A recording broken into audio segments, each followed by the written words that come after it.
Bienvenue dans votre chaîne Univers Mathématique. Dans cette vidéo, on va voir comment montrer ou bien comment calculer la limite quand n tend vers plus l'infini de 5 cos de 2n moins 2 sinus n carré sur racine n.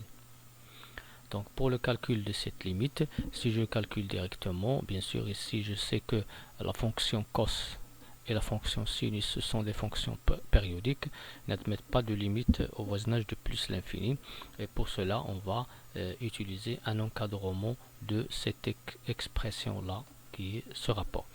Commençons par cos de 2n. On sait bien sûr que si on prend un élément de n étoile, bien sûr, puisque cette suite est définie pour n, pour les n qui appartiennent à n étoile. Alors si je commence par cos de 2n, on sait que le cos d'un x réel, il est compris toujours entre moins 1 et 1. Donc cos de 2n, il est compris entre moins 1 et 1. Ici, je vais multiplier après par 5. Je vais trouver que, puisque 5 est positif, donc je vais trouver que 5 cos de 2n est compris entre 5 et moins 5. Bien. On a encadré 5 cos de 2n. On passe maintenant à l'encadrement de l'autre terme. Pour sinus de n carré.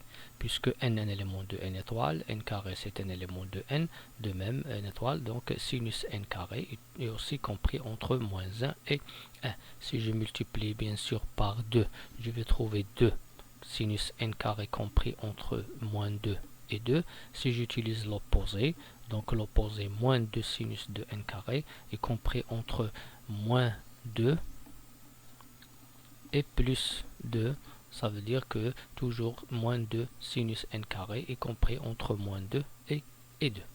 Bien, puisqu'on a maintenant encadré les deux termes, le premier qui est 5 cos de 2n et le deuxième qui est moins 2 sin n carré, maintenant on va passer à l'encadrement de cette somme. Donc si j'encadre la somme 5 cos de 2n et moins 2 sinus n carré, je trouve qu'il est compris entre moins 5 moins 2 qui est moins 7 et 5 plus 2 qui est 7.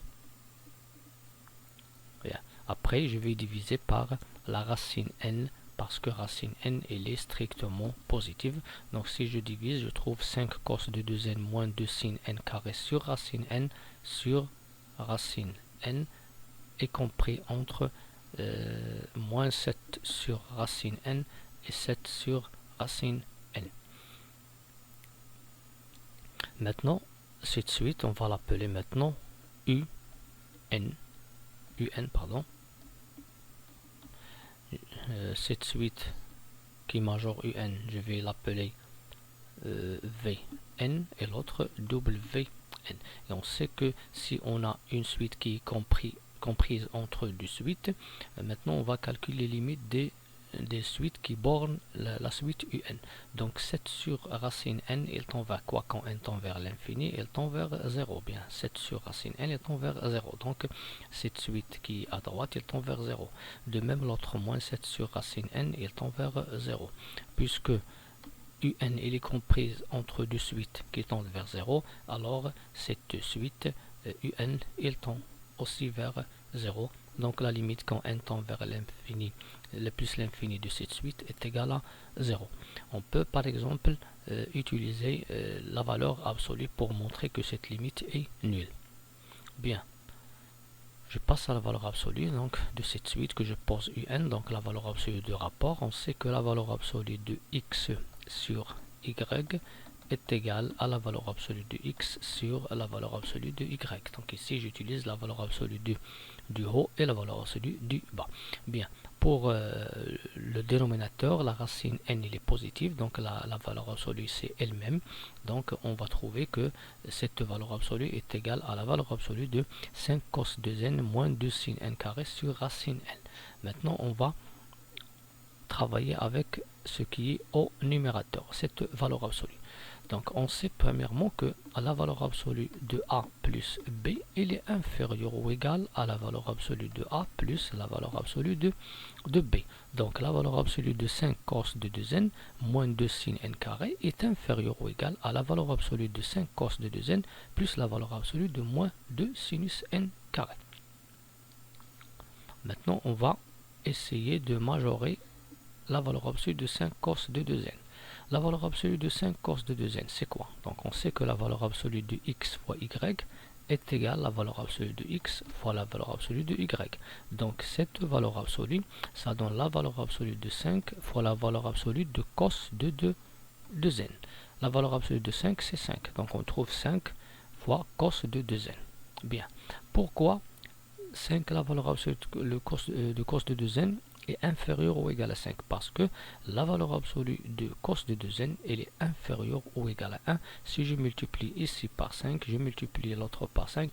Donc je trouve que la valeur absolue de 5 cos de 2n, elle est inférieure ou égale à 5. Donc cette valeur absolue, elle est inférieure à 5. Pour la deuxième, la valeur absolue de moins 2 sinus n carré est égale à la valeur absolue de moins 2 fois la valeur absolue de sinus n carré, qui est égale à 2 fois la valeur absolue de sinus de n carré. Et on sait que cette valeur absolue, elle est inférieure ou égale à 1. Alors, 2 fois cette valeur absolue, elle est inférieure ou égale à 2. Bien, donc la valeur absolue de moins 2 sinus n carré, c'est 2 fois la valeur absolue, et cette valeur absolue, elle est inférieure à 1, donc si je multiplie ici par 2, je vais multiplier aussi par 2, donc je trouve que cette valeur absolue est inférieure ou égale à 2.